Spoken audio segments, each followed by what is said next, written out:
Tracking your run on a map is very simple. You don't really need to do that much. Essentially, start a workout on your Apple Watch. It is supposed to be one where you actually move around, like running, hiking, or even outdoor walk. In other workouts, the map is just not relevant.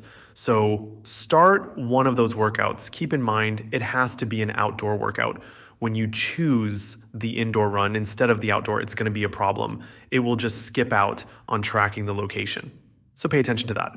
Anyways, after finishing the workout, make sure you stop the workout as well. Like press the red X icon to make sure it's finished. Then in the fitness app on your iPhone, you'll have the ability to browse all the entries from workouts. When you get to your run, open it up, and the map should be included as well.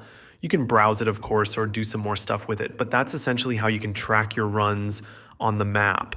So that's basically it. I hope you found this information useful.